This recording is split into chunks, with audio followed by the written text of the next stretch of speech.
Hello everyone. आज हम discuss करेंगे क्लासिफिकेशन ऑफ बेलमेंट, यानी कि बेलमेंट का जो कॉन्ट्रैक्ट होता है वो कितने कितने टाइप्स का होता है। तो देखिए, जो कॉन्ट्रैक्ट ऑफ बेलमेंट होता है उसे हम दो पार्ट्स में क्लासीफाई कर सकते हैं, on the basis of remuneration या फिर on the basis of benefits. तो on the basis of remuneration, remuneration का मतलब होता है सैलरी या फिर कोई इनकम देना, किसी को फीस देना। तो रेम्यूनरेशन के अकॉर्डिंग यहाँ पे हमारे दो टाइप से कॉन्ट्रैक्ट बनते हैं, या तो ग्रेचुइटस बेलमेंट या फिर नॉन ग्रेचुइटस बेलमेंट। और जो बेनिफिट्स के अकॉर्डिंग होता है हमारा बेलमेंट, वो तीन टाइप्स का हो सकता है, for the exclusive benefit of the bailor, for the exclusive benefit of the bailee and for the mutual benefits of bailor and bailee. पहले बात करते हैं on the basis of remuneration. तो रेम्यूनरेशन में हमारे दो टाइप्स के होते हैं, ग्रेचुइटस बेलमेंट या फिर नॉन ग्रेचुइटस बेलमेंट। तो पहले बात करते हैं ग्रेचुइटस बेलमेंट। तो देखिए, ग्रेचुइटस बेलमेंट में क्या होता है कि जब या तो बेलर या फिर बेली दोनों में से किसी एक को बेनिफिट नहीं मिलता तो उसे हम कहते हैं ग्रेचुइटस बेलमेंट। यानी कि हिंदी में बोले तो सेवा भाव, यानी कि मुफ्त में अगर हम किसी के लिए कोई काम करते हैं तो उसे हम बोलते हैं ग्रेचुइटस बेलमेंट। फॉर एग्जाम्पल, एग्ज़ाम चल रहा है और आपके फ्रेंड का जो है वो पेन ख़त्म हो जाता है, उसकी इंक ख़त्म हो जाती है, तो आपने उसे अपना पेन दे दिया यूज़ करने के लिए, यानी कि आपने अपने पेन का पोजेसन जो है सामने वाले को ट्रांसफ़र किया for a particular purpose. What was the purpose? कि वो अपना एग्ज़ाम जो है वो लिख सके, और जब उसका एग्ज़ाम कंप्लीट हो जाए तो आप उससे एक्सपेक्ट करते हैं कि वो आपका पेन जो है वो वापस कर दे। यानी कि जब कोई काम किया जाता है, अपने गुड्स किसी को दिए जाते हैं ताकि सामने वाली पार्टी जो है उसे यूज़ कर सके, लेकिन उससे आपको कोई बेनिफिट नहीं मिल रहा, या तो बेलर को बेनिफिट नहीं मिल रहा या फिर बेली को बेनिफिट नहीं मिल रहा, इसे हम कहते हैं ग्रेचुइटस बेलमेंट। अब इसका एक और एग्जांपल देती हूँ। मैंने अपने फ्रेंड को बोला कि यार मेरे लैपटॉप में जो है ये गेम इंस्टॉल कर दो, उसके लिए उसने मुझसे कोई भी पैसे नहीं लिए।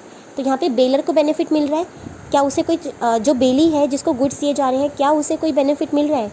क्या उसे पैसे मिल रहे हैं इस काम के? नहीं। तो यानी कि उसको कोई बेनिफिट नहीं मिल रहा। तो ऐसा कॉन्ट्रैक्ट जिसमें एक पार्टी को कोई भी बेनिफिट नहीं मिलता तो उसे हम कहते हैं ग्रेचुइटस बेलमेंट।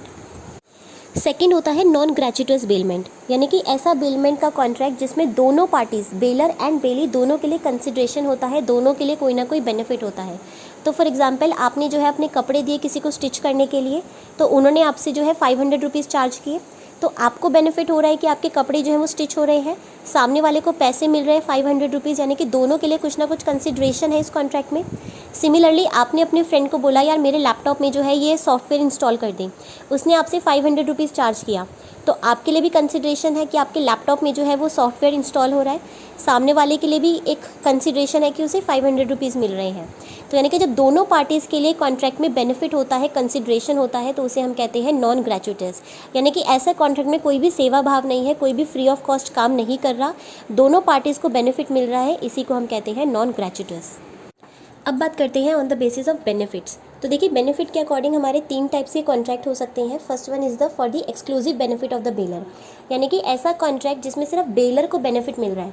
तो फॉर एग्जांपल, मैंने आपको लैपटॉप दिया कि यार मेरे लैपटॉप में जो है वो गेम इंस्टॉल कर दो, तो यहाँ पे बेनिफिट किसको मिल रहा है? बेलर को मिल रहा है, क्योंकि उसके लैपटॉप में जो है वो सॉफ्टवेयर इंस्टॉल हो रहा है। क्या बेली को कुछ मिल रहा है? नहीं। बेली अगर फ्री ऑफ कॉस्ट कर रहा है, यानी कि ग्रेचुइटस बेलमेंट है, और सिर्फ बेलर को ही बेनिफिट मिल रहा है, तो यहाँ पे कौन सा हो जाएगा?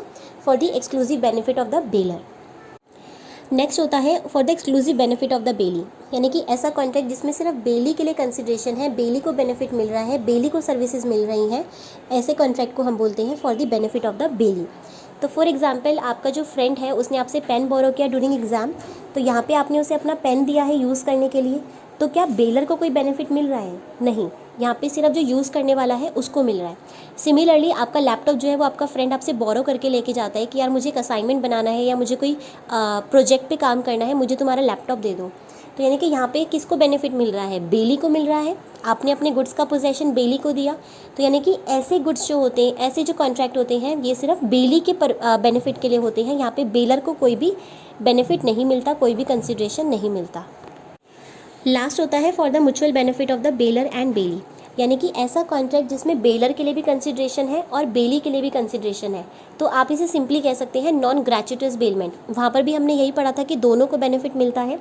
तो फॉर एग्जांपल, आपने अपने फ्रेंड को लैपटॉप दिया सॉफ्टवेयर इंस्टॉल करने के लिए, और उसने आपसे 500 रुपीज़ चार्ज किए। सिमिलरली, आपने अपने फ्रेंड अपने कपड़े स्टिच करने के लिए दिए, तो कपड़े स्टिच करने के लिए उसने आपसे चार्जेस लिए और आपके कपड़े स्टिच हो गए, यानी कि बेलर को भी कुछ ना कुछ मिल रहा है और बेली को भी कुछ ना कुछ मिल रहा है उस कॉन्ट्रैक्ट से। तो यानी कि ऐसा कॉन्ट्रैक्ट जिसमें दोनों के लिए बेनिफिट्स होते हैं वो होता है mutual benefit of the bailor and Bailey.